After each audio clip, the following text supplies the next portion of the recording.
Yeah.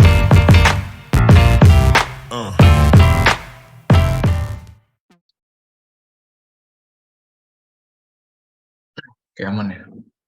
Nah, jadi hari ini insya Allah kita bakal bahas spektroskopi bintang sama gerak bintang.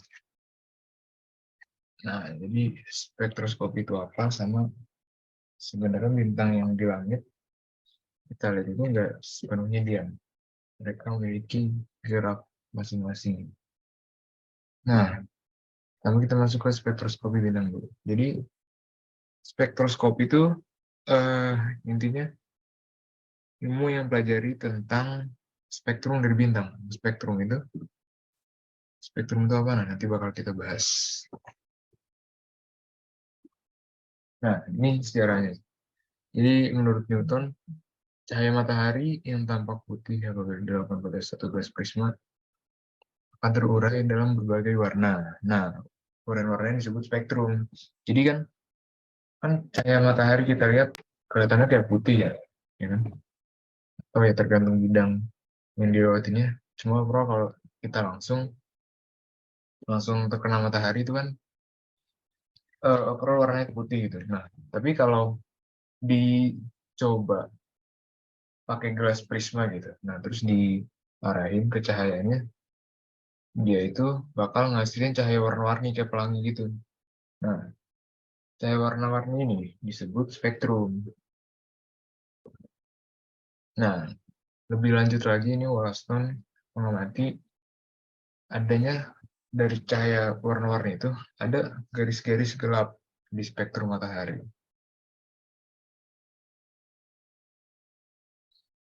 Nah, ini menurut Fraunhofer, dia melakukan pengamatan pada spektrum matahari. Terus bisa dapat jadi dapat dikatalog dapat 600 katalog garis.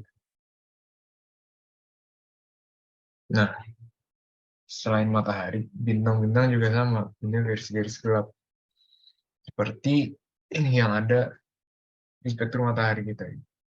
Nah, kenapa bisa terbentuk spektrum dari cahaya?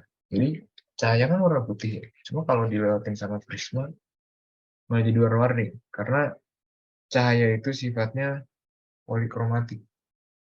Polikromatik itu poli itu kan banyak. Jadi kroma itu warna. Nah, jadi cahaya matahari itu mempunyai banyak warna. Cuma karena dia digabung ngasilin warna putih. Tapi kalau diuraiin pakai prisma atau pakai filter lainnya, itu bisa balik ke warna asalnya yang banyak gitu. Makanya jadi ngasilin warna-warni kayak pelangi tadi.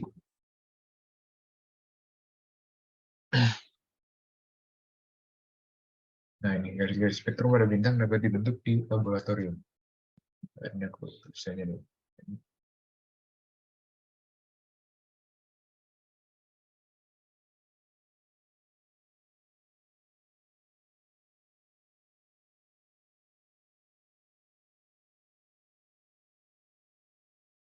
Dapat terbentuk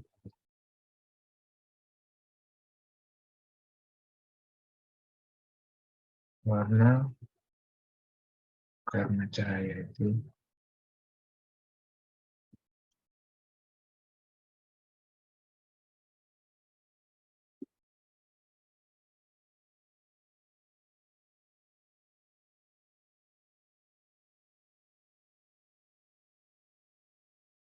polikromatik. Nah, ini punya ini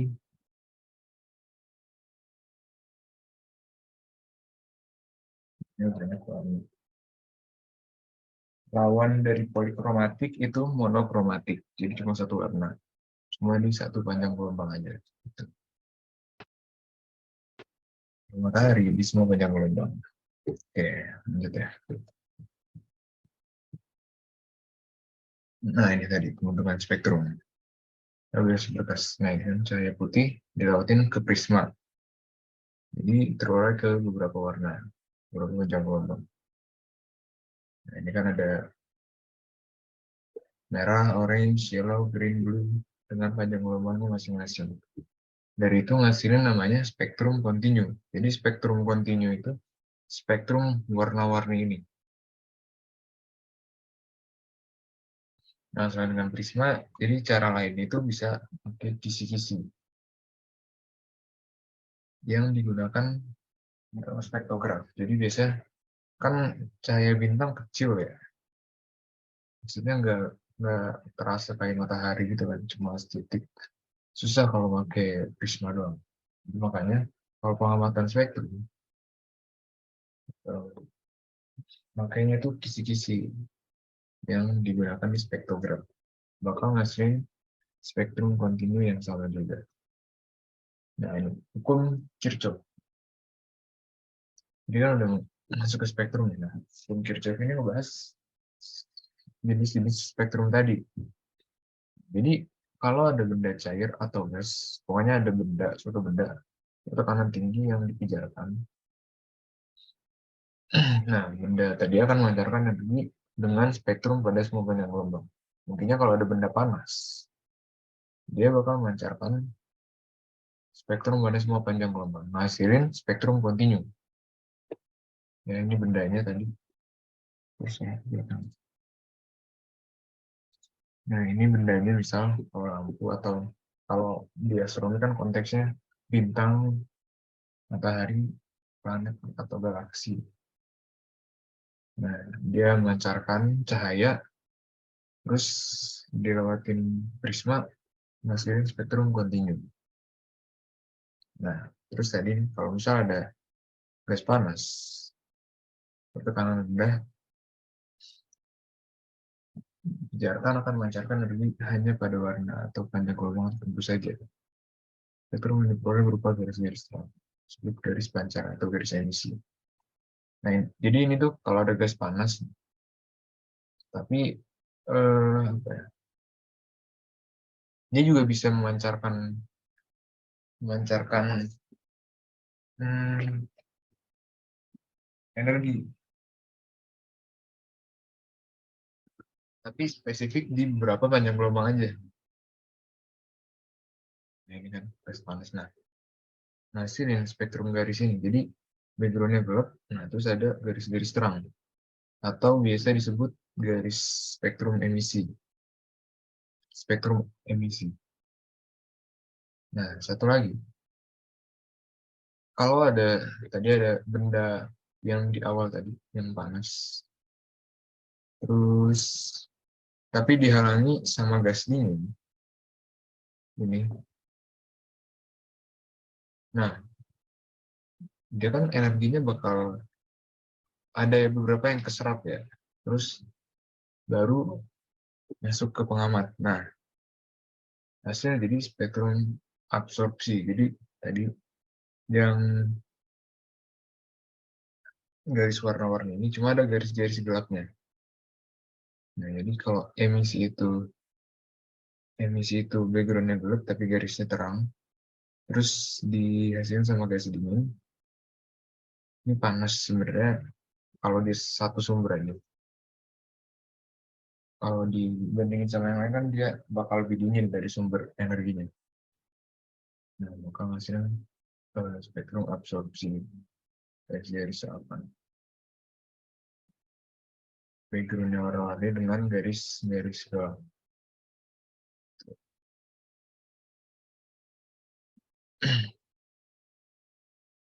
Nah, ini misalnya. Jadi kan sumber cahayanya punya temperatur 6000 Kelvin. Terus gasnya itu 5000 Kelvin. Nah, cahaya dari sumber cahaya ini kan terhalangi oleh gasnya.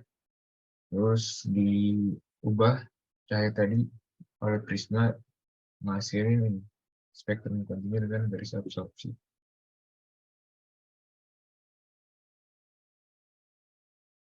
Nah, tapi kalau si gasnya ini doang yang kita lihat, jadi sumber cahayanya kita ambil cuma dari gasnya doang, itu bakal ngasilin spektrum emisi nih. Nah, bisa dilihat kan garisnya itu sama, garis emisi dan absorpsi. Nah, garis yang sama ini menandakan suatu unsur yang terkandung oleh gas ini. Nah, biasanya aplikasi di bintang itu kalau misal contohnya matahari. Matahari itu kan sumber cahayanya besar ya. Nah, gas di sini itu atmosfernya. Atmosfernya itu kan lebih dingin daripada bagian dalam matahari. Karena itu bisa menyerap energi-energi yang datang gitu. Nah, hasilin spektrum absorpsi ini. Ada garis-garis gelapnya. Makanya dari situ, dari garis-garis gelap itu, bisa kita tahu unsur-unsur apa aja yang terkandung di atmosfer matahari atau bintang-bintang lainnya. Tuh. Sampai sini ada mau tanya dulu nggak?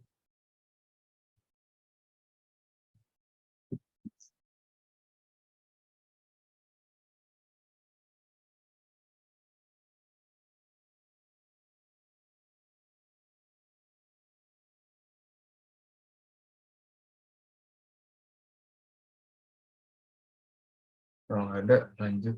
Ini deret Balmer. Halo, suara aku lancar nggak? Maaf, tadi kelempar koneksinya kurang bagus.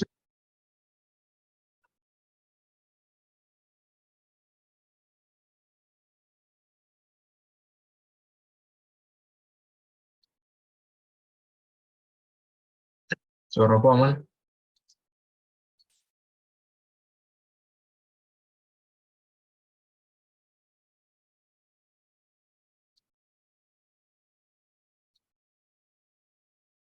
Kalau aman, aku coba lanjut lagi ya. Kalau misal suaranya udah nggak lancar atau patah-patah gitu, langsung kabarin aja ya. Takutnya ada yang kelewat.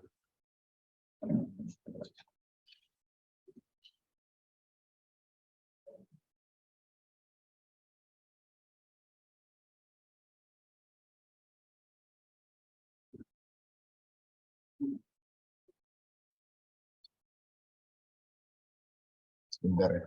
Ada masalah koneksi di HP-nya.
Oke. Suara aku udah lancar belum? Halo? Ada Kak, ada. Ada ya? Oke, lanjut ya.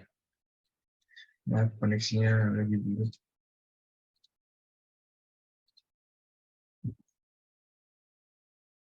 Ini kalau aku tiba-tiba kelempar lagi, tolong kabarin ya. Di mana kelempar. Oke, lanjut. Tadi sampai deret Balmer. Nah, jadi apabila seberkas gas hidrogen dipijarkan, akan memancarkan sekumpulan garis terang atau garis emisi dengan jarak antar satu dan lainnya dalam satu vektor aturan tertentu. Nah, jadi gas hidrogen, spesifik di hidrogen ya, unsur hidrogen. Kalau gas hidrogen dipijarkan, jadi bakal muncul garis terang, garis gelap, garis terang atau garis emisi dengan jarak eh, antar satu dan lainnya itu ada keteraturan gitu. Nah, jadi hukum Balmer ini didefinisikan sebagai ini, super lambda sama dengan R kali 1/2 pangkat 2 min 1 per n kuadrat. Nah, R ini tuh konstanta, bisa ditulis sebagai 10, 9, 6, 7, 8.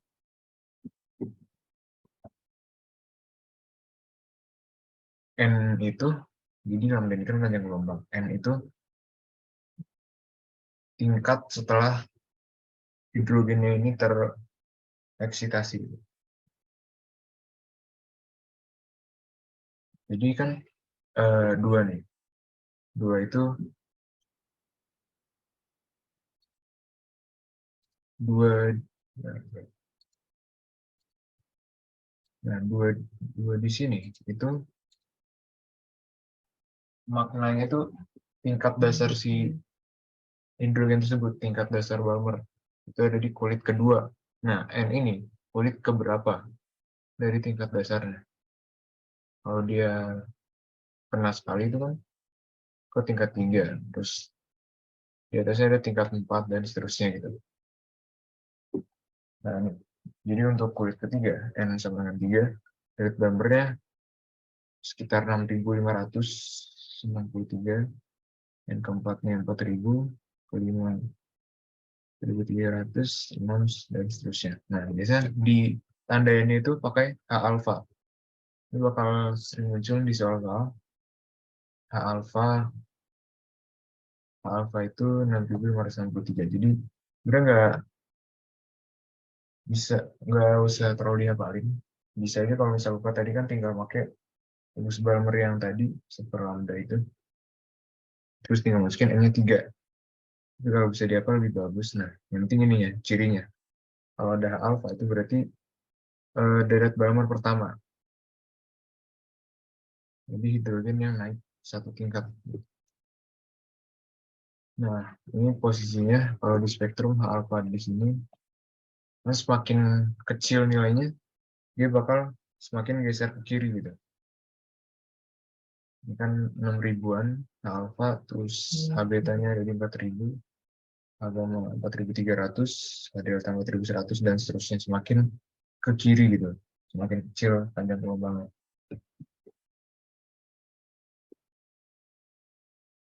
Nah, dari Balmer tadi, masih ada hidrogen lainnya. Jadi dua kuadrat tadi diganti sama M kuadrat, di mana M ini bilangan bulat yang mulai dari 1, 2, 3. Jadi apa ya, keadaan dasar si hidrogen tersebut bisa ditinjau dari kulit pertama, kulit kedua, ketiga, dan seterusnya.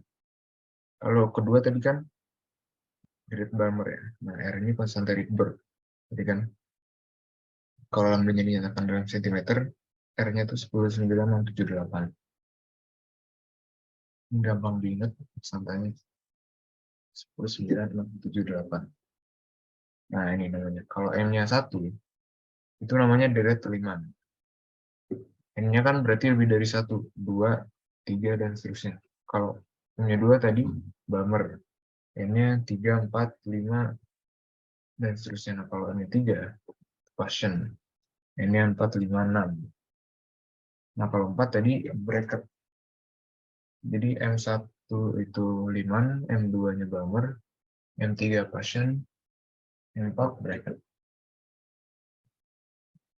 Nah, ini dari spektrum hidrogen. Jadi N sama 1 itu di tingkat energi paling dasarnya.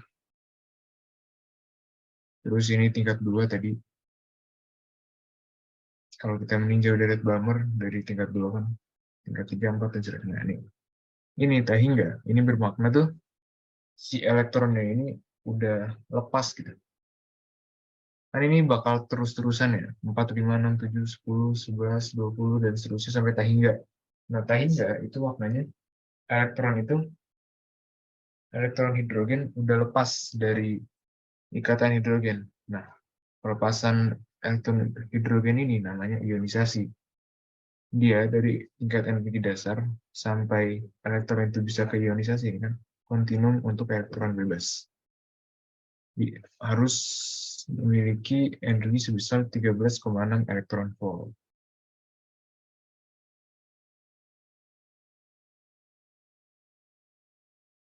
Nah, ini tadi kalau N1 ke 2, ini namanya Lyman alpha, terus 1 ke 3 Lyman beta, dan seterusnya. Nah, kalau 2 ke 3 itu H alpha atau Balmer hidrogen alpha, H beta, H gamma dari Balmer. Nah, selanjutnya Anda pembentukan spektrum bintang.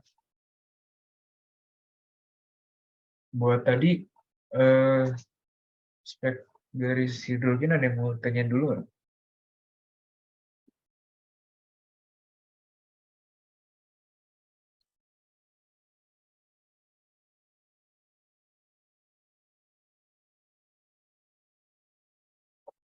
Nggak ada. Lanjut ya. Menentukan spektrum bintang. Nah, jadi, nah tadi kan ada aku sempat singgung di awal.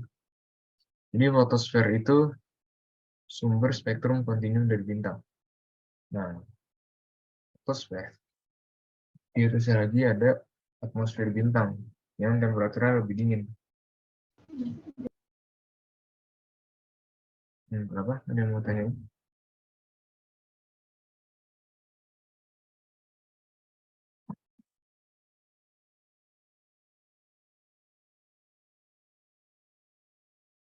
Lanjut ya.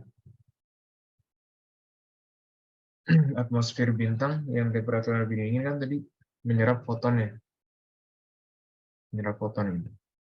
Nah, kalau tadi si fotosfer doang bakal ngasilin spektrum kontinu. Cuma karena dia diserap foton, bakal ngasilin spektrum absorpsi. Nah, itu. Ada garis-garis gelapnya.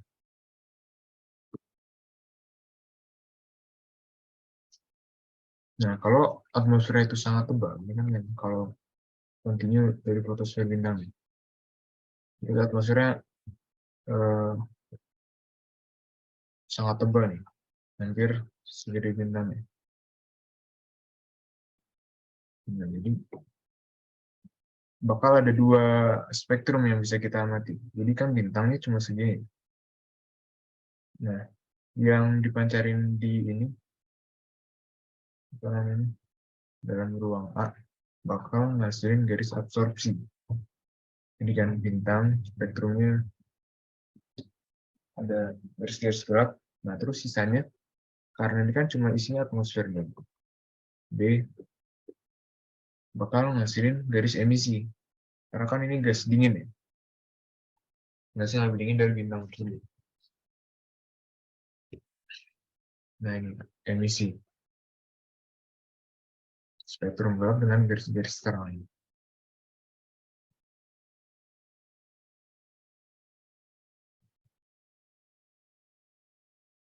Nah, ini tadi. Eh, Mengukur pergeseran Doppler, komponen absorpsi, dan profil basicnya ini sebenarnya suatu bintang khusus gitu dengan spektrum khusus. Nanti bakal kita bahas lebih lanjut. Dapat itu dengan kecepatan ngomong suhu. Basicnya itu contohnya tadi bintang yang punya atmosfer sangat tebal.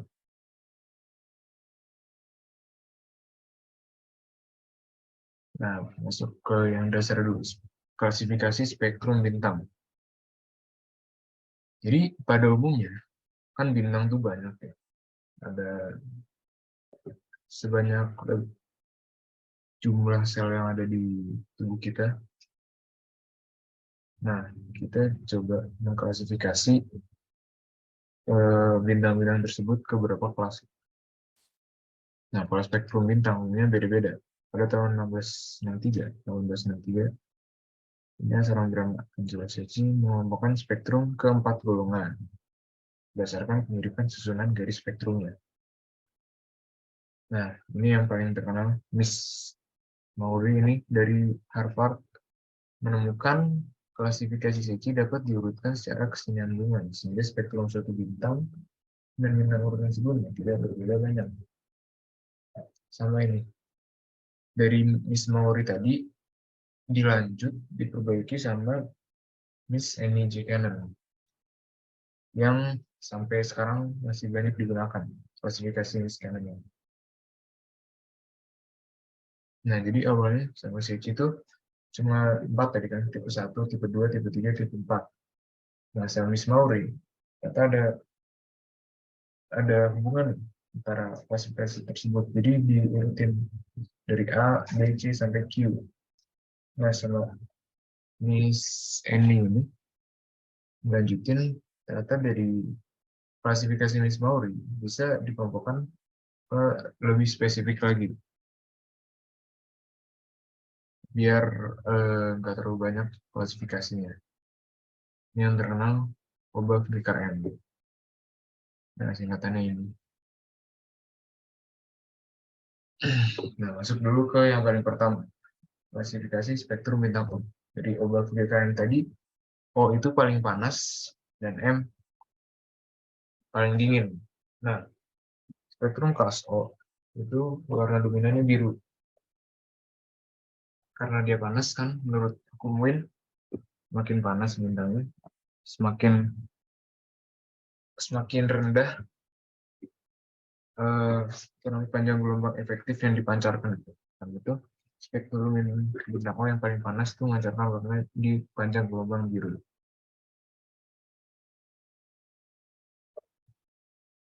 Temperaturnya juga sangat tinggi nih, lebih dari 30.000 kg. Nah, ciri utamanya garis absorpsi yang tampak sangat sedikit.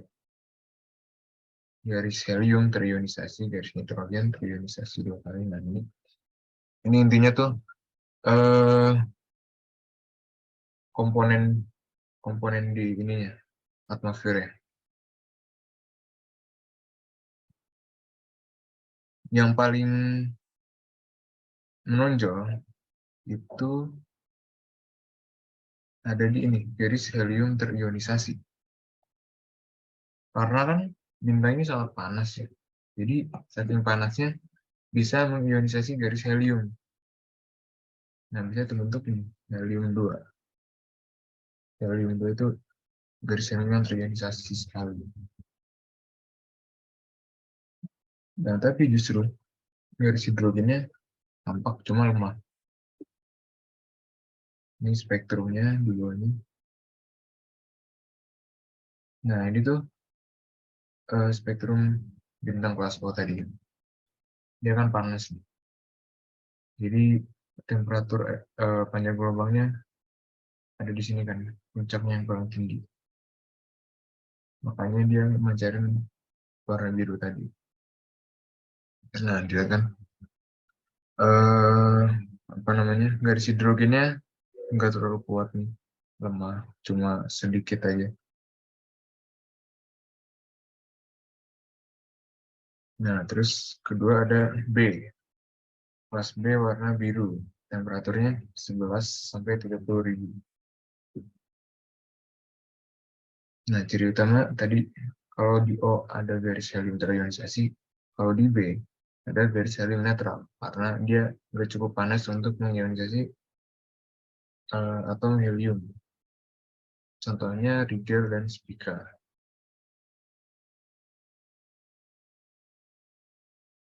Terus garis hidrogennya lebih jelas daripada bintang O.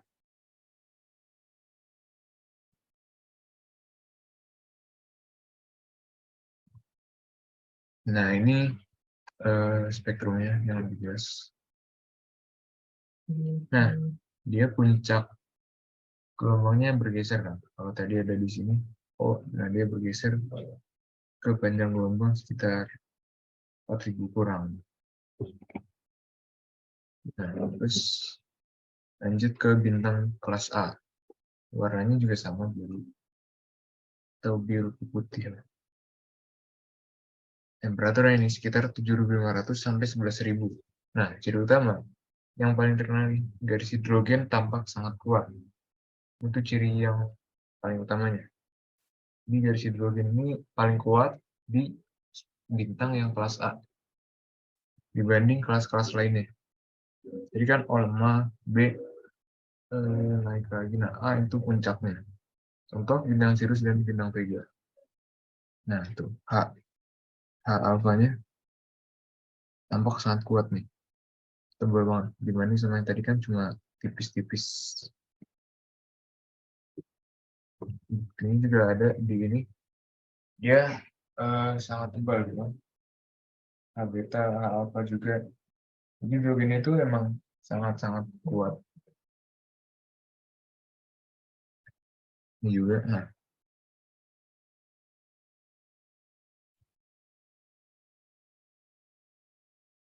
lanjut. Nah, ini kelas F. Warna itu biru keputihan. Temperatur 6.000 sampai 7.500. Ciri utamanya ini garis hidrogen lebih lemah dari kelas A. Sama ada beberapa garis logam. Contoh dengan Canopus dan Propion.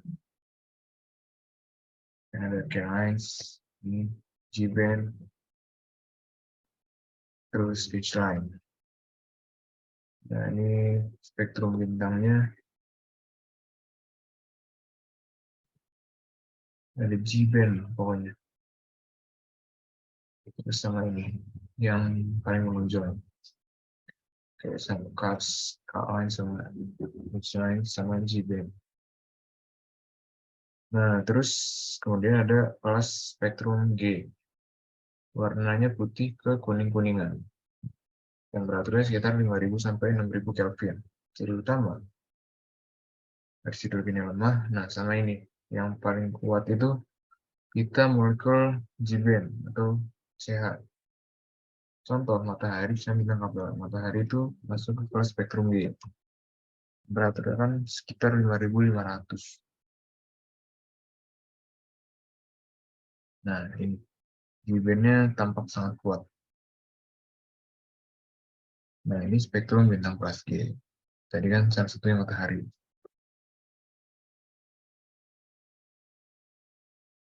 Nah, di setelah G ada kelas spektrum K. Warna jingga kemerah-merahan. Temperaturnya 3.500 sampai 5.000. Ciri utama, garis logam netral tampak mendominasi. Garis hidrogen lemah sekali. Tangan putih mulai tampak. Contohnya ini, dengan Arcturus dan Aldebaran. Nah, K sama M ini udah mulai ke apa ya? Bintang-bintang yang warnanya merah. Biasanya bintang-bintang raksasa yang udah di akhir hidupnya, akhir revolusi bintang.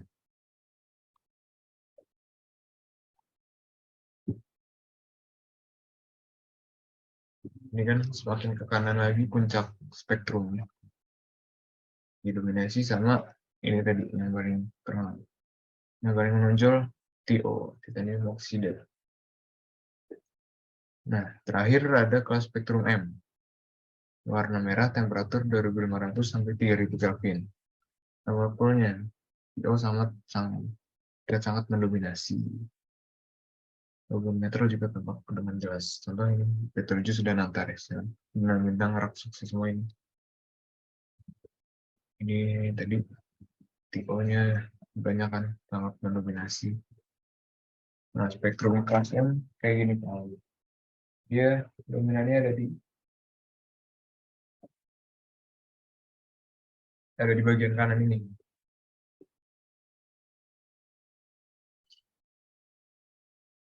Nah, tadi urutannya secara gampang itu tadi kan 30 ya.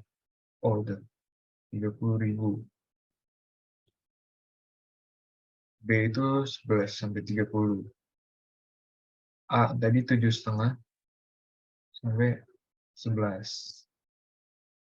F itu diturunkan di bawah 7,5. Karena matahari ada di G, berarti kan sampai 6. 6 sampai 7,5. Nah, dia tadi kan matahari kan 5.500, berarti dari 5.000 sampai 6.000. Nah, kalau Kak di bawahnya 5.000 sampai berapa tadi? 3.500 sampai 3.500. Nah, baru paling bawah M 2.500 sampai 3.000.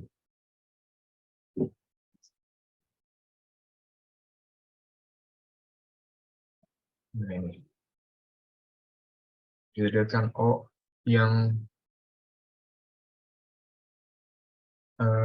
sisi ultravioletnya sangat terang, terus B, nah A ini paling jelas kelihatan kan, soalnya garis hidrogennya sangat paling jelas dibanding yang lain. Terus F mulai menurun, nah dari A ke F ini udah mulai gelap kan bagian di spektrum ungunya, G, K, dan terakhir yang M itu gelap lagi, karena emang yang M aja dominannya di panjang gelombang merah. Nah tadi hidrogennya jadi bisa diukur juga kan, limpahan garis hidrogen dari O, B, A, F, sampai M. Jadi paling banyak tuh di A, terus dia menurun. Nah ini juga B atau O. Jadi kelimpahan garis hidrogen.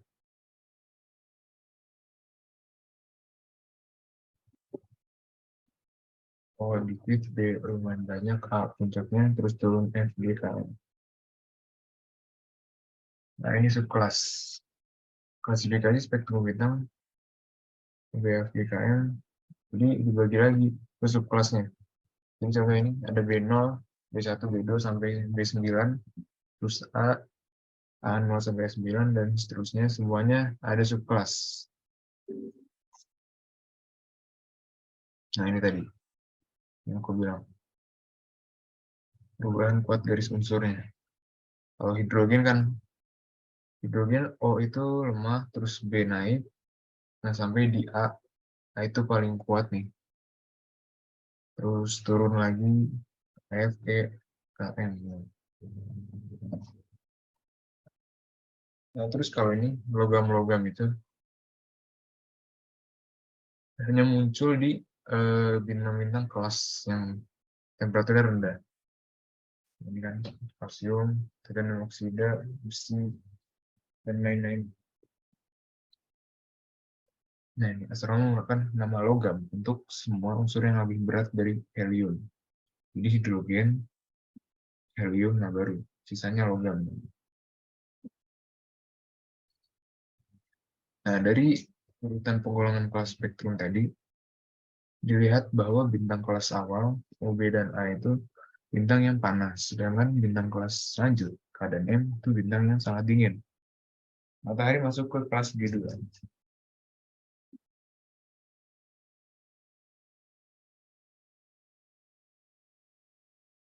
Nah, ini bisa dilihat kan, dari spektrum suatu unsur tertentu berubah kekuatannya dengan berubahnya temperatur. Jadi tadi kan contoh garis hidrogen red Balmer sangat kuat di kelas A. Nah, ini alasannya itu karena ada persamaan Boltzmann dan persamaan Sahal. Cuma ini sebenarnya panjang bahasanya.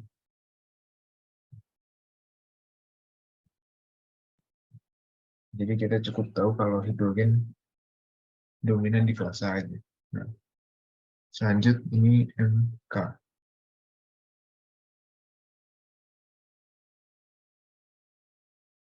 Nah, tadi kan lanjut lagi, ternyata ditemukan garis spektrum itu dapat digunakan untuk menentukan luminositas bintang juga.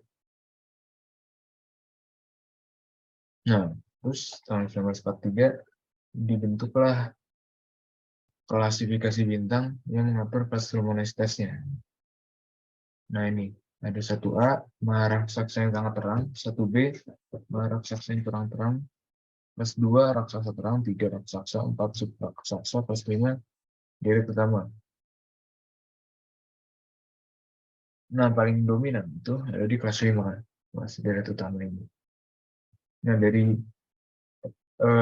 yang sebelumnya, spektrum pembagian kelas spektrum obat GKN sama luminositas itu bisa digambarkan di diagram Hertzsprung-Russell. Nah, ini contohnya tadi matahari itu G2V, bintang dari utama, V itu kan dari utama ya, yang memiliki kelas spektrum G2.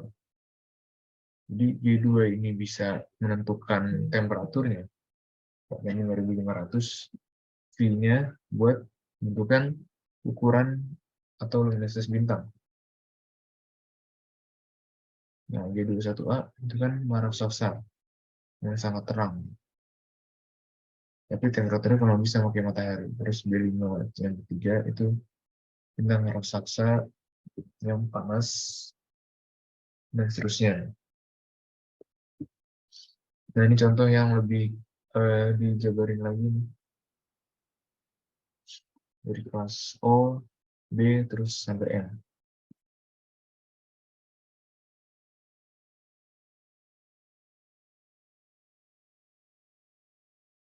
Nah, ini kalau di tumpuk ini kelihatan puncak dari spektrumnya itu ada di panjang gelombang mana.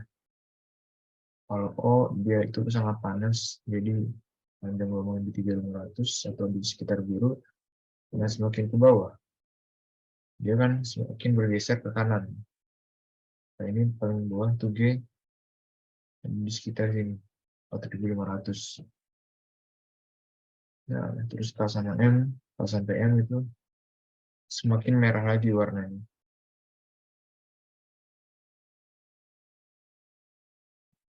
Ini efek luminositas pada spektrum bintang kelas B5. Nah, semakin ini kan, semakin kecil luminositasnya ini kan, B5 itu dari tengah semakin tebal juga nih, semakin kuat garis hidrogennya. Nah, ini kira-kira kelas apa nih? Yang apa namanya? Tadi kan udah lihat agak nggak? Dia puncaknya ada di sekitar sini, sekitar 4000-an panjang lubangnya. Berarti ya warnanya sekitar biru, biru lebih ke arah putih. Terus ini yang paling kelihatan, yang paling menonjol, dia garis ini sangat kuat. Berarti ini terkelas A. Cuma untuk subkelasnya tergantung sama temperaturnya. Nah, ini tadi diagram HR. Kelas luminositas dalam diagram HR. Kita lihat sebelum Russell. Nah, ini di yang kelas luminositas 5 nih, main sequence dari utama. Jadi ngelihatnya tuh gini. Ini kan ada 4 ini ya, 4 sisi, 4 komponen. Ini color index atau BMIV, pokoknya yang mengatur warnanya. Semakin kecil kan semakin biru, semakin besar semakin merah BMIV-nya. Nah, terus yang atasnya,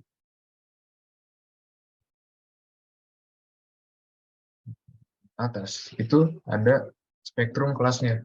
Spektrum kelas ini yang mengatur temperatur bintang tersebut. Nah, semakin biru juga bintangnya bakal semakin panas. Ini juga kan 30.000, 10.000, dan seterusnya sampai ke 3.000. Semakin kanan semakin kecil temperaturnya. Urutannya gini kan, KM sama. Nah, terus yang di kiri ada tingkatan luminositas. Satuannya luminositas matahari. Berarti ini kan di titik tengah ini ada matahari di sini. Ke atas dia semakin besar luminositasnya, ke bawah dia semakin kecil.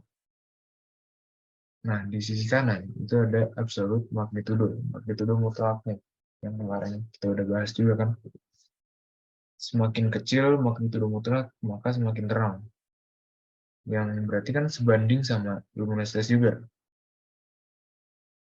Matahari ini kan ada sekitar sini lah, sekitar 4, sekian. Nah, baru di sini ada pembagian kelas luminositas. Ini ada main sequence, terus ini yang keempat ada subgiants, mirip dengan sequence, terus ada giants yang raksasa, terus ada raksasa terang, ini sub raksasa kurang terang, yang satu A paling atas sub raksasa sangat terang. Baru di bawahnya ada white dwarfs.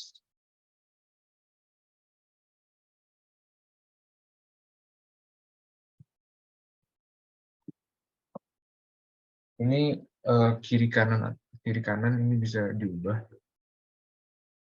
bisa aja di kirinya Magdalena Putra atau kanannya Luminostas, terus atasnya bisa aja warna, bawahnya spektral. Yang penting yang atas atau bawah nggak bisa berubah ke kiri kanan dan sebaliknya gitu. Tapi dia soalnya di firmware R bakal kurang lebih bentuknya bakal kayak gini terus di mana. Nah ini tadi kan ilustrasi simpelnya sederhana. Jadi kalau sebelum tas. Di sini ada yang mau tanya dulu tentang pembagian klasifikasi bintang.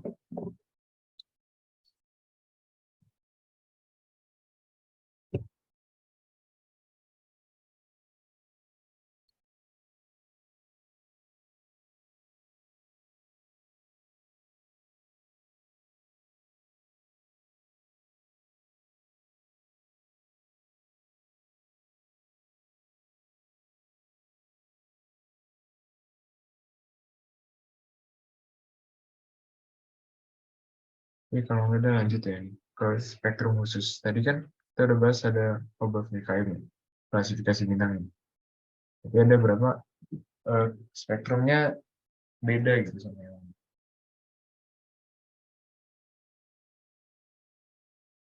Nah ini yang pertama ada bintang Wolf-Rayet. Jadi Wolf-Rayet ini spektrum menyerupai kelas O dengan garis emisi yang lebar dari unsur helium, nitrogen, karbon, dan oksigen yang berada pada tingkat ionisasi tinggi. Berarti Wolf-Rayet ini bintang kelas O yang sangat panas karena garis emisi helium, nitrogen, dan lainnya itu berada pada tingkat ionisasi tinggi. Nah, ini kan temperaturnya sekitar 40 sampai 50 ribu.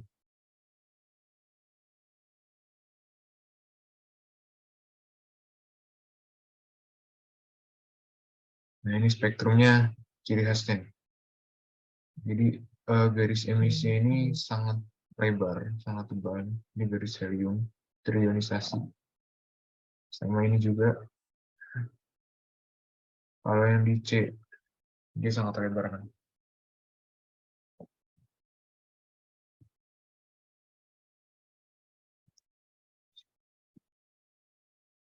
Nah, cirinya ini, garis emisinya sangat tinggi.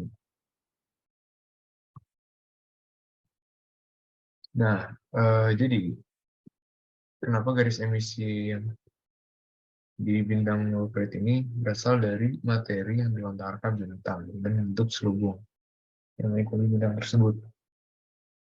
Lontaran materi ini berlangsung dengan kecepatan yang sangat tinggi. Jadi akibatnya ada efek Doppler pada garis emisi.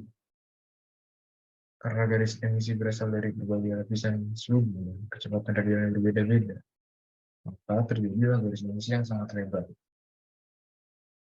Kan Doppler itu kalau cepat dia bakal melebarkan spektrumnya juga. Makanya materi yang kelempar nih bakal punya kecepatan tinggi dan membentuk garis emisi yang sangat lebar. Ini contohnya kayak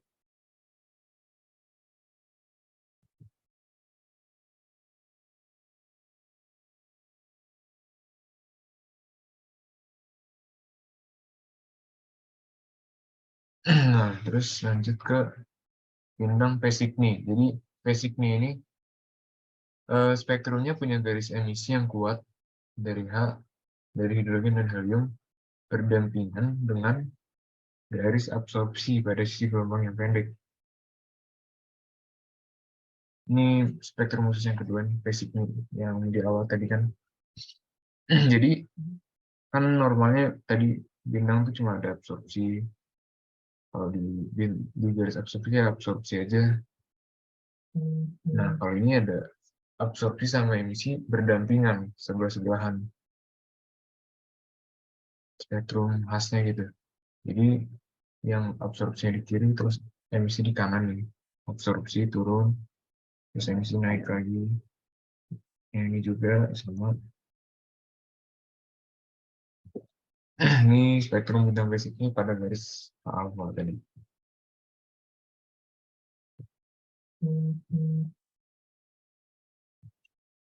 Nah ini basicnya ini kan peristiwa letupan secara acak.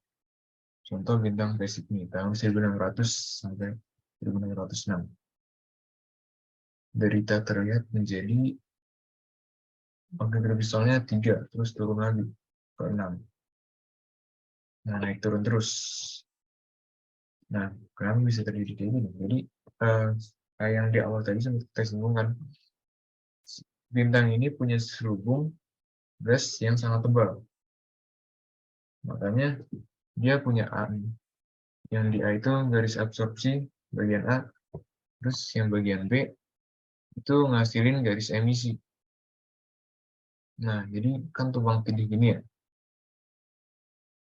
absorpsi dan emisinya. Cuma karena si B ini punya si B ini bergerak, selubungnya ini bergerak semua, maka ngasilin efek Doppler.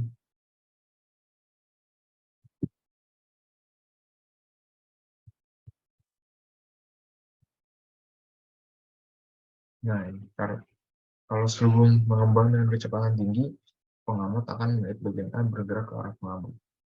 Absorpsinya akan mengatur garis serangan Doppler ke arah lambda yang lebih pendek.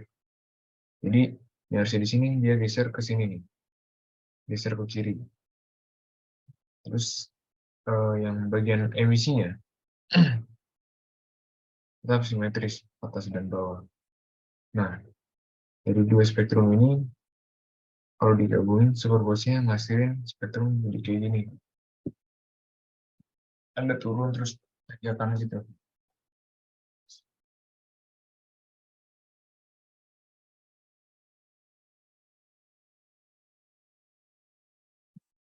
Nah, ini tadi dari mengukur pergeseran Doppler komponen absorpsi dapat dihitung kecepatan pengembangan selubungnya. Nah, ini kan ada delta lambda nih. Delta lambda kita dapat, terus lambda normal dapat. Nah, dari Doppler kita bisa tahu kecepatan radialnya. Nah, selanjutnya yang ketiga ada bintang BE emisi. Spektrum ini ya ini termasuk ke kelas B dengan garis emisi pada red Balmer alpha sama H beta dan garis helium netral.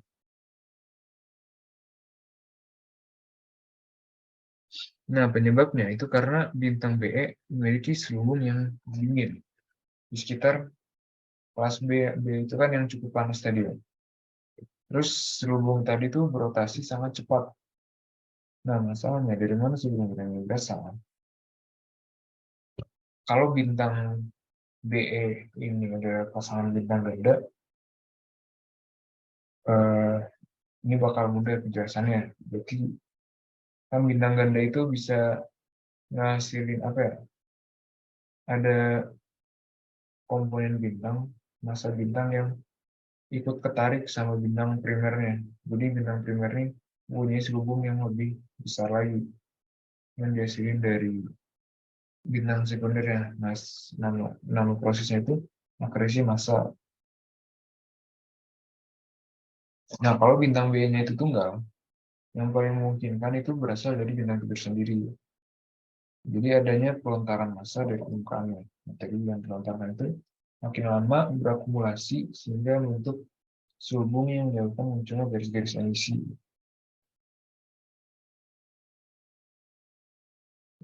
Nah, buktinya itu ini dari profil garis spektrum yang tidak simetri kayak profil basicnya tadi. Nah, spektrum bintangnya yang lebih kayak gini. Dia di kelas B kan, puncaknya di sini.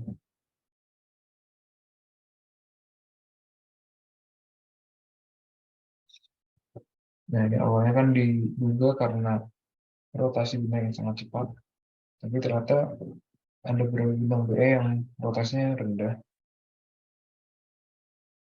Teori lainnya tuh ini, ada angin bintang didorong oleh tekanan radiasi bintang. Teori ini menyatakan bahwa tekanan radiasi bintang mendorong materi di sekitarnya, sehingga materi-materi tersebut terlontar keluar dan membentuk selubung. Nah, ini ciri khas dari bintang BE.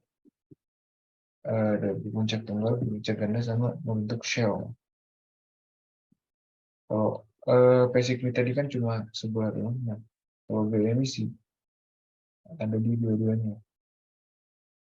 Dan kiri terus puncaknya bisa tunggal, ganda ini, atau bentuk shell.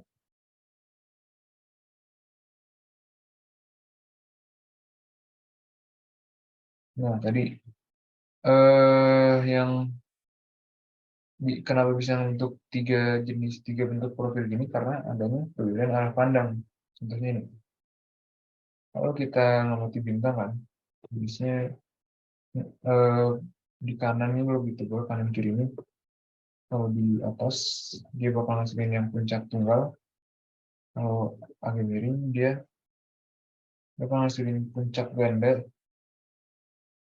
Nah, kalau di kanan atau kirinya dia bakal ngasihin bentuk shell.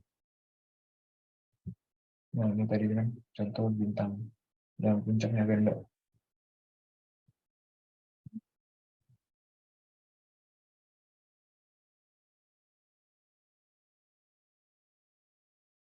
Nah, atau sama yang ini, yang kedua itu model dengan tunggal kecepatan tinggi. Jadi eh, ada suatu apa namanya, dengan tunggal yang berotasi juga di piringan bintang.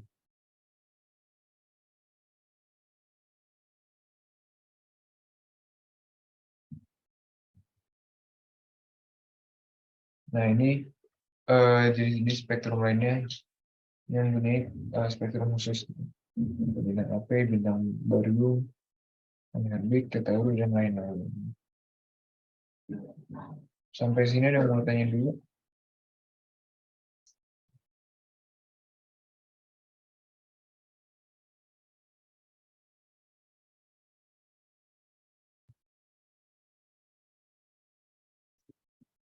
Kalau nggak ada, lanjut ya ke efek Doppler.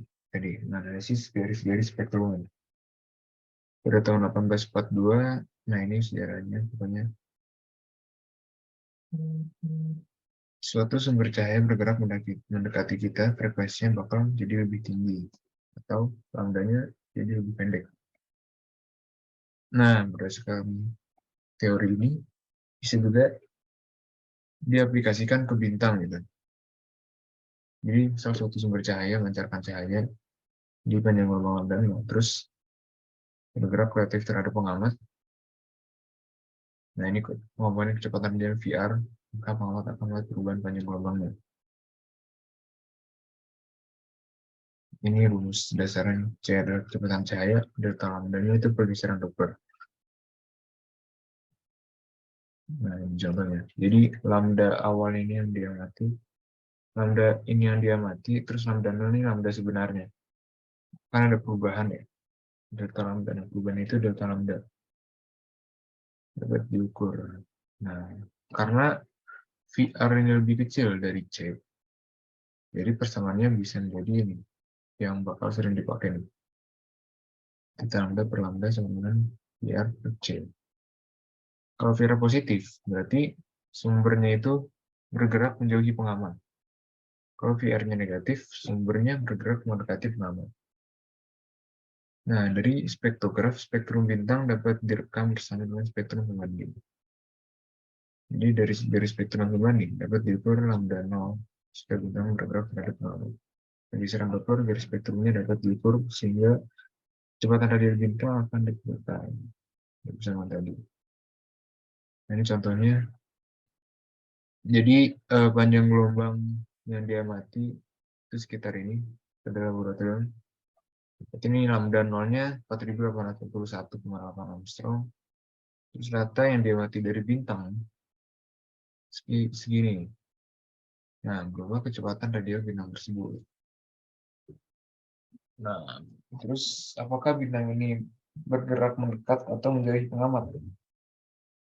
Nah, kan kita definisi dulu C-nya segini kan, 300.000 km per detik. Lambda nolnya ini, lambda diamatinya ini, delta lambdanya berarti lambda ini lambda nol.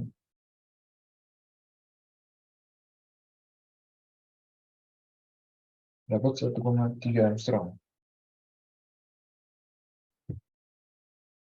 Nah, dari rumus Doppler tadi, terdapat VR-nya, ya, tangga per lambda 0 dikali C, dapat 80,5 km. Nah, karena positif, berarti bintangnya itu menjauhi pengamat. Oke, ada yang mau tanya dulu?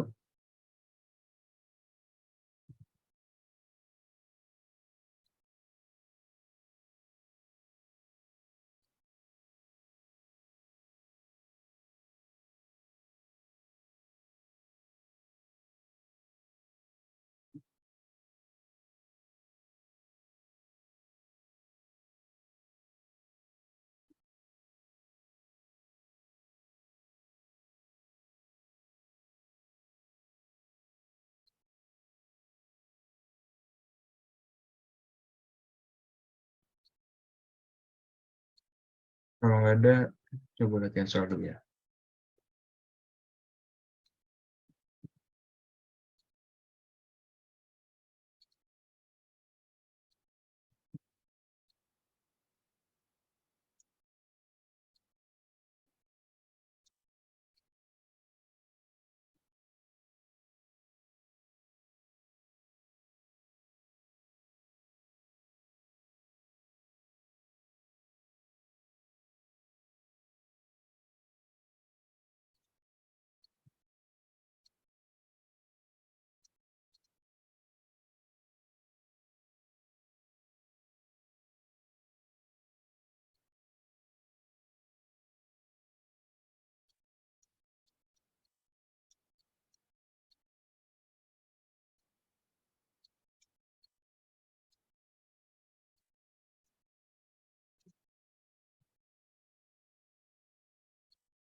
Nah, sebentar. Soalnya udah kelihatan belum?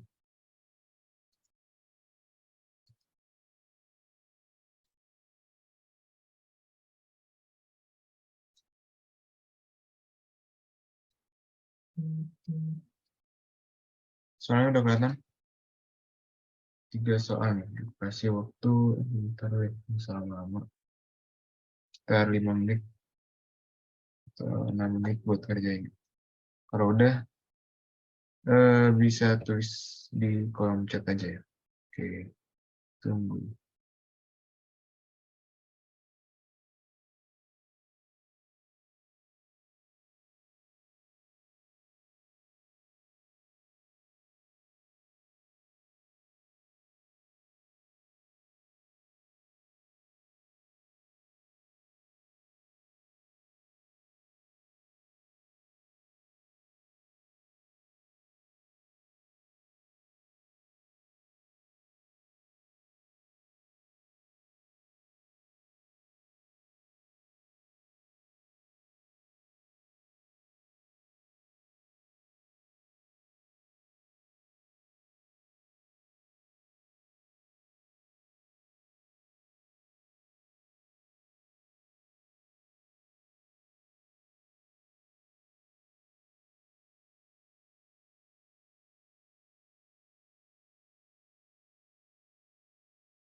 Oke, gimana?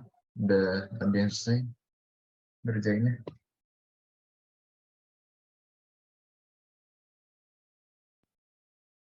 Coba kita bahas bareng-bareng aja deh. Ini, nah, yang dari spektrum suatu elemen yang panjang gelombang normalnya adalah 5.000 Armstrong dan nolnya 5.000.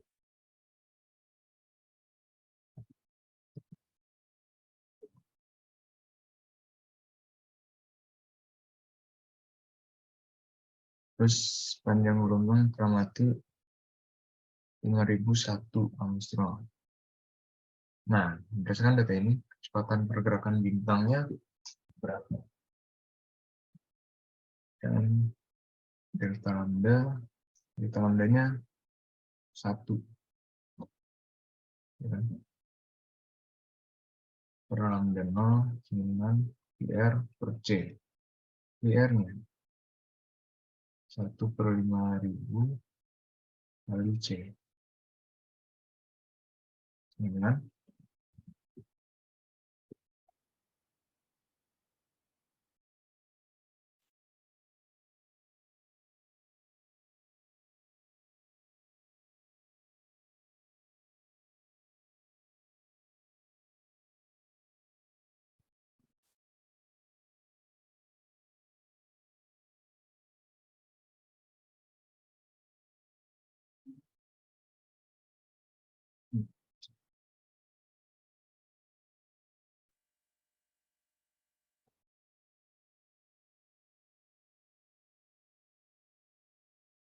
Sekitar 60.000 meter per second, berarti 60 km per second. Gimana yang B? Ada yang dapat B juga.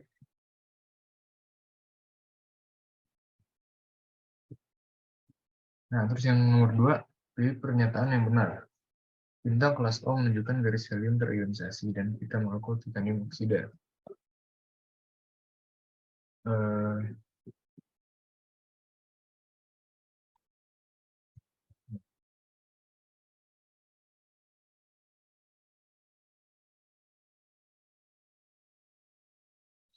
Salah kan? Oh, itu kan sangat panas. Jadi dia tuh sedikit garis-garis logamnya, apalagi titanium oksida. Titanium oksida itu kan tadi dominannya di M atau K. Itu yang A salah. Dalam kelas spektrum yang sama, garis spektrum bintang dengan kelas luminositas Katai lebih besar daripada kelas luminositas Maharaksasa. Jadi kita keep dulu ya.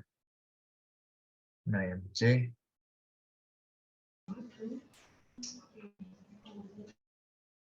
dalam kelas spektrum yang sama, garis spektrum bintang dengan kelas luminositas Katai lebih sempit daripada kelas luminositas Maharaksasa.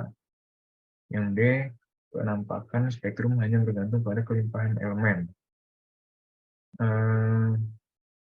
Belum tentu juga.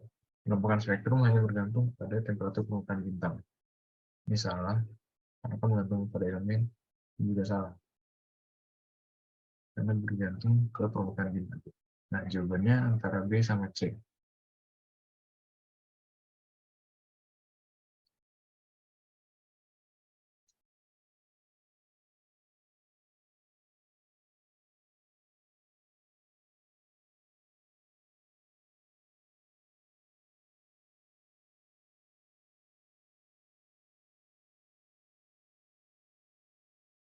Nah, jadi jawabannya yang B.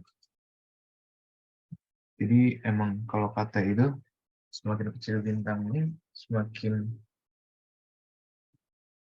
lebar spektrumnya. Nah, yang ketiga, di samping ini ada 3 spektrum bintang. Kelas bintang A, bintang B, dan bintang apa ya? Bintang C. Jadi ini ini B, ini C. Nah, bintang dari ketiga spektrum ini dapat kita simpulkan bahwa bintang A lebih dingin daripada bintang B dan C. Salah. Karena dia puncaknya di sini, otomatis A paling panas. A paling panas, terus B, baru C. Nah, ini urutannya. C lebih panas daripada bintang A dan B. Salah. Bintang A lebih panas daripada bintang B dan C. Nah, bintang B lebih panas daripada bintang A. Salah. Jawabannya C salah. Jawabannya yang C. Oke. Selesai. Itu aja, paling ada mau tanya dulu tentang spektroskopi.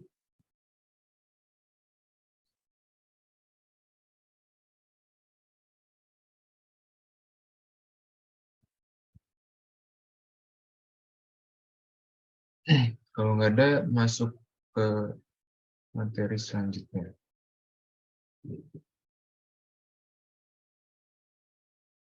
Gerak bintang.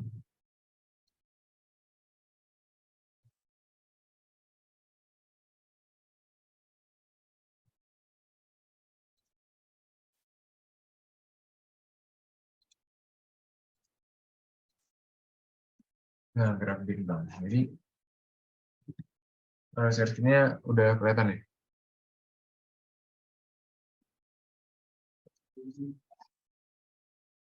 Jadi, gerak bintang. Bintang yang kita lihat di langit, itu nggak sepenuhnya diam.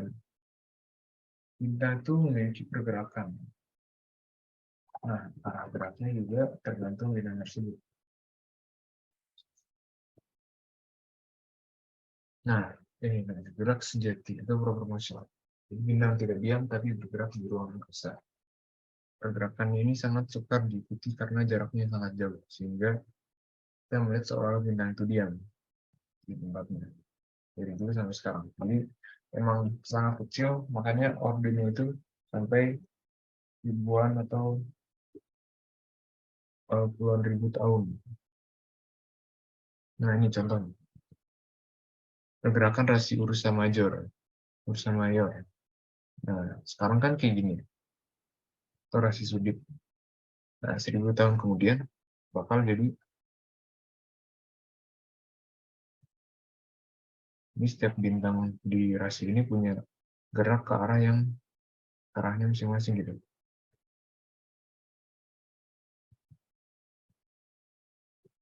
Nah, jadi 100.000 tahun kemudian bakal jadi kayak gini. Beda banget kan sama yang sekarang. 100.000 tahun yang lalu, dia bentukannya kayak gini.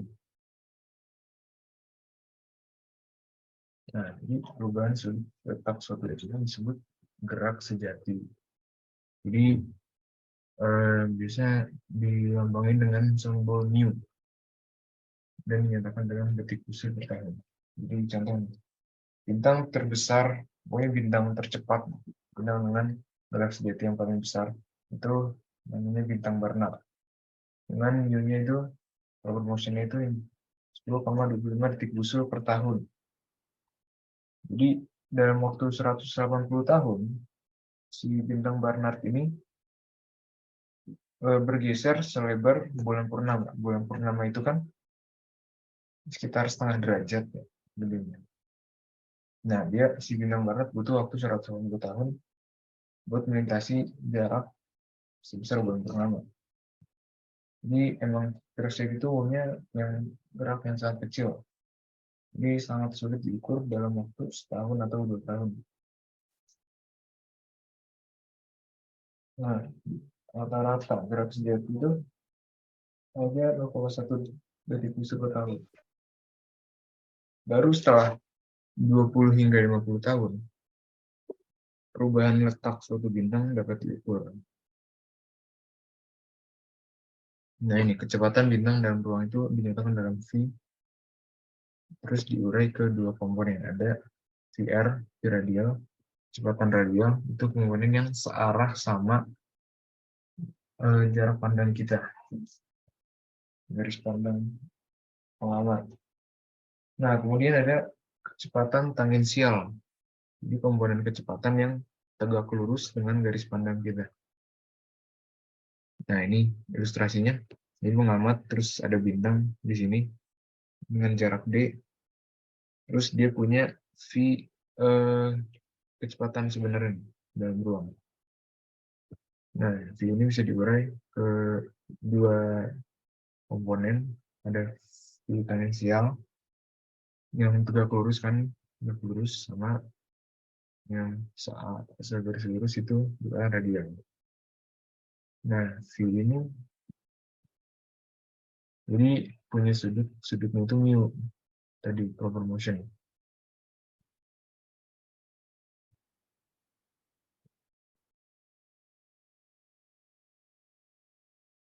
Nah, ini hubungan kecepatan tangensial dengan gerak sejati. Ini kan bisa pakai aturan sinus kan. D Vt sama dengan ini dikali D. Kan sin mu sama dengan Vt per D. Jadi Vt sama dengan mu kali D.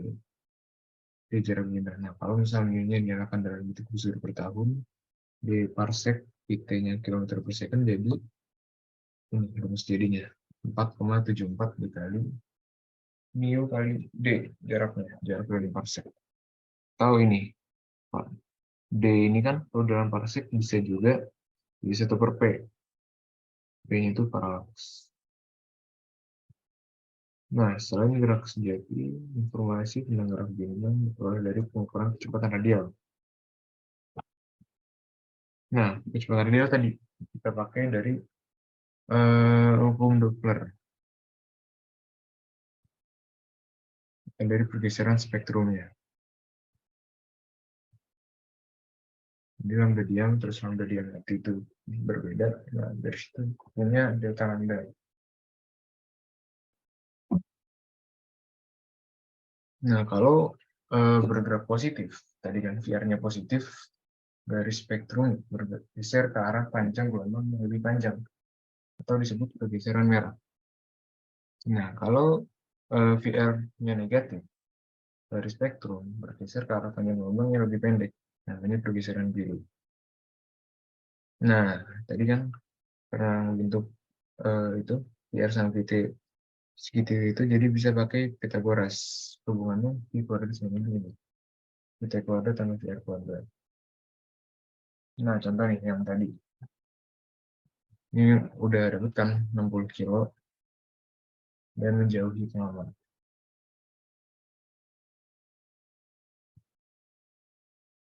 Nah, ini buat bintang ganda kecepatan radialnya.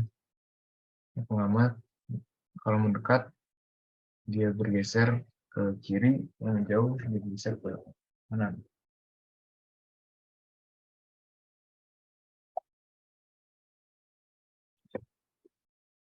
Dan seterusnya. Nah, jadi slide-nya sampai situ aja. Ada yang mau tanya dulu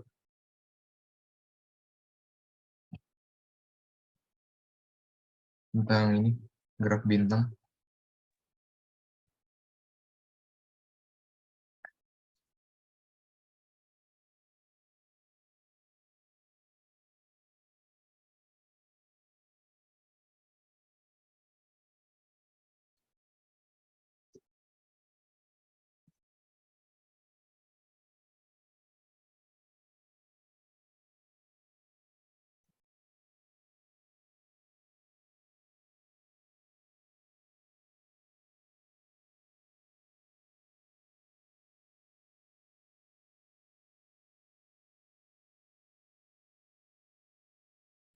Ada yang mau tanyain?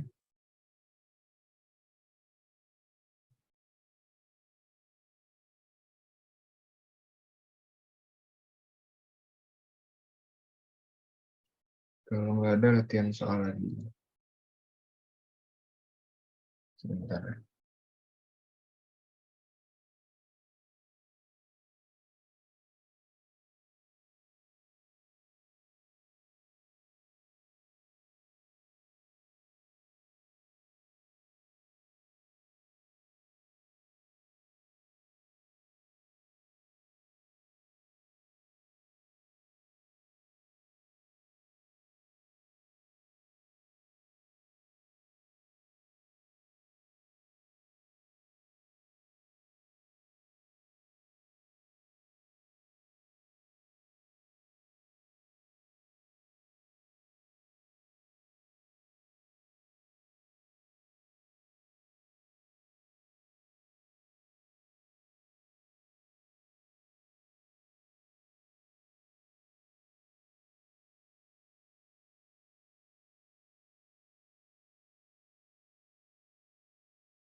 Hmm, ini ada yang mau tanya,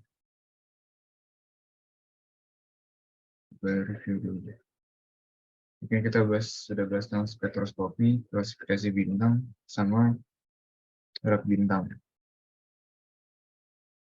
Nah, ini ada soal. Ada sekitar 1, 2, 3, 4, 5, 6 soal. Cukup lah ya. Kasih waktu sekitar 10 menit. Cukup nggak 10 menit? 10 menit lebih lah buat ngerjainnya. Kalau ada mau tanya atau bilang soalnya kurang jelas, langsung kabarin aku aja. Nah, ini sama dari passion. Passion tuh tadi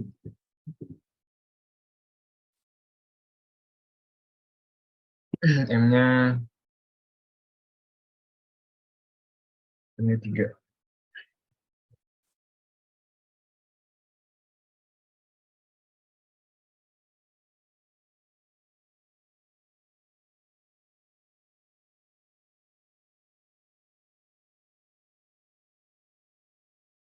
Passion M-nya 3. Ini garis hidrogen kelima. Kalau udah langsung chat eh, chat ke aku aja. Nanti kita bahas bareng-bareng, oke? Selamat mengerjakan.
Oke, udah 10 menit lebih. Suaraku masuk gak? Masuk Kak, ada. 15A, 1E, 1E, 15A. Ada lagi yang udah jawab?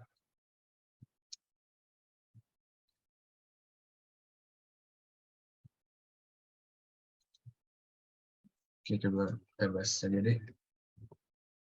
Ini sebuah bintang mempunyai proper motion-nya mu-nya 5 detik busur tahun. Kecepatan radialnya 80 km per second. Jaraknya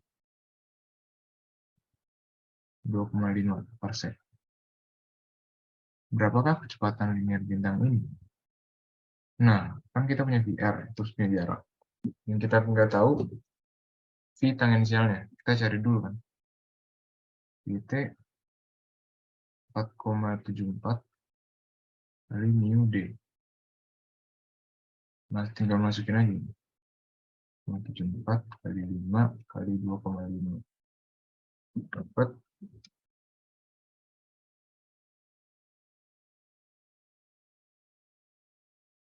59,25. Nah, si linearnya pakai Pythagoras kan. VR-nya 80 kuadrat tambah 59,25 kuadrat. Hasilnya 99,55 km per second. Oke, itu jawabannya. Nah, nomor 10. Sebuah bintang bergerak mendekati bumi dengan kecepatan 30 km per second.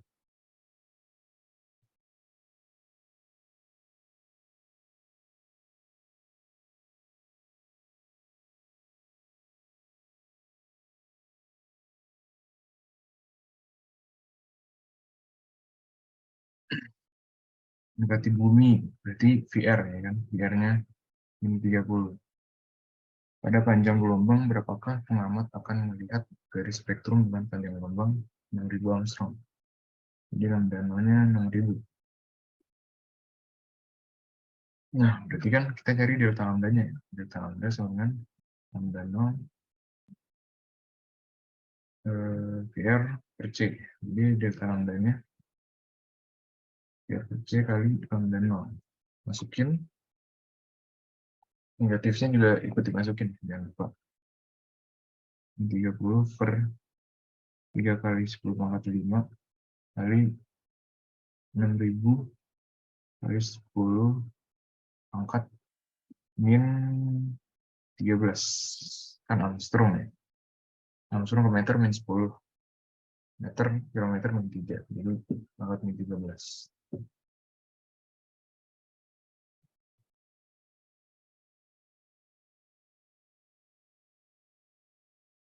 Nah, dapat ini delta lambdanya itu sekitar min 6 dari 10 pangkat min 11 meter. Berarti 6.000 dikurangi 0,6. Berikutnya 599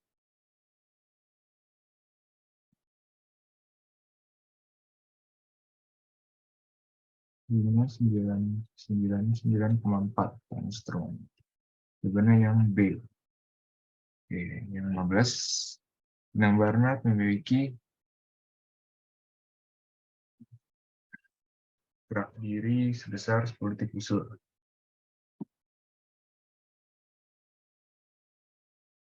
Per tahun.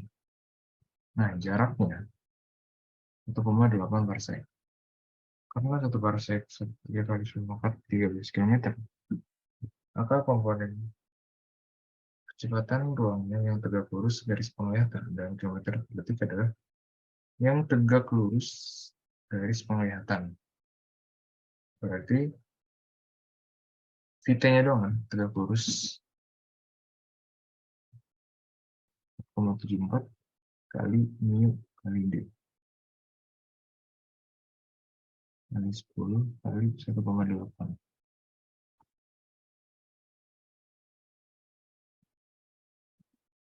Jawabannya 85,32 km per second. Ini sekitar 86 km per second. Kan sama jawabannya 15. Nah, ini nomornya 20. Berikut adalah penyebab pelebaran garis spektrum pada bintang. Rotasi bintang, benar ya?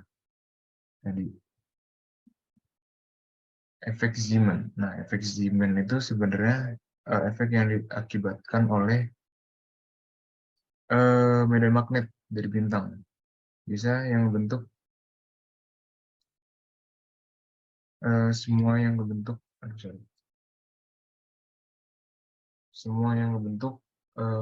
sunspot di matahari. Kan juga pengaruh ya. Jadi dua pengaruh. Nah, 3 pelebaran alamiah otomatis pengaruh dong pelebaran alamiah. Akibat tumbukan dengan misal benda lain, steroid atau benda lainnya gitu. Kan juga pengaruh karena mempengaruhi unsur-unsur yang terkandung di eh, benda itu. Nah, turbulensi atmosfer bintang jelaskan. Karena nggak selamanya bakal stabil diam aja. Yang terakhir efek luminosity kayak tadi udah dibahas kan. Semakin kecil bintangnya semakin lebar garis spektrumnya. Jadi 1, 2, 3, 4, 5, 6 benar semua. D jawabannya. Nah, nomor 17. Di bawah ini diperlihatkan beberapa gambar spektrum bintang. Urutan spektrum dari bintang bertemperatur tinggi ke rendah adalah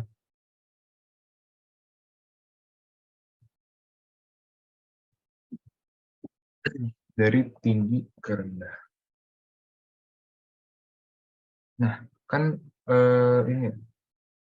Jadi kan kita udah lihat kalau yang O itu puncak spektrumnya ada di kiri kan. Jadi yang kanannya justru gelap. Nah, kalau yang kirinya gelap itu justru yang bintang-bintang dingin. Berarti otomatis yang 3 ini yang paling panas. Ini 1. Nah, terus tinggal lihat aja mana yang lebih gelap dari yang 3. 1, 2, antara 1, 2. 2 kan lebih gelap dari 1 ya. Berarti ini 1 yang lebih gelap. Nah, yang lebih gelapnya lagi yang ini kan. Yang baru yang keempat itu yang paling gelap yang di kirinya. Dia paling terangnya itu justru di kanan. Kalau semakin terang, kalau kanannya semakin terang, berarti bintang itu semakin dingin. Kalau kirinya semakin terang, bintang itu semakin panas. Berarti jawabannya 3, 1, 2, 4 yang C. Oke. Nah, terus terakhir yang ini garis H5 dari pasien adalah hitung ya. Kan tadi 1 per lambda 9, 10, 9, 6, 7, 8, 1 per pasien itu 3 kuadrat, min 1 per 5 kuadrat. Ini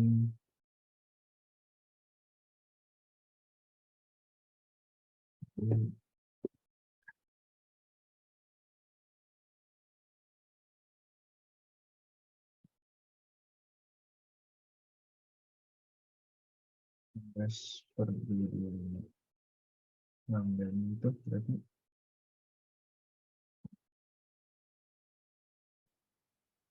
10, 9, 6, 7, 8 dikali 16 per 25.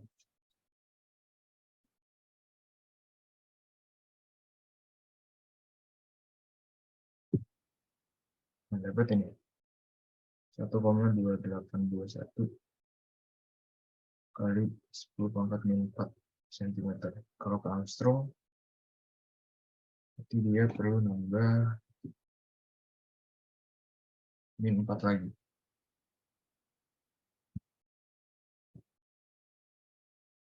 2, 3, 4. Berarti 21.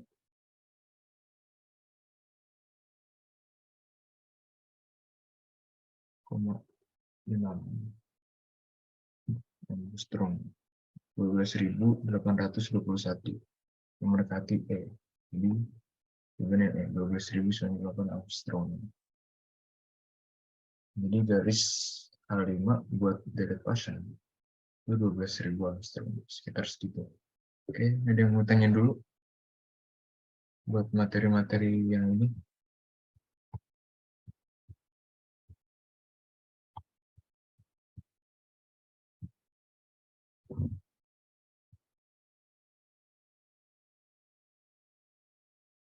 Kalau nggak ada mungkin segitu aja buat hari ini. Gue cukupkan. Mungkin sebelum mari kita tutup dengan baca mendalam dan doa bersama. Untuk hari ini aku cukupkan. Terima kasih banyak semuanya yang udah mengikuti sampai akhir. Sekian dari aku. Wassalamualaikum warahmatullahi wabarakatuh.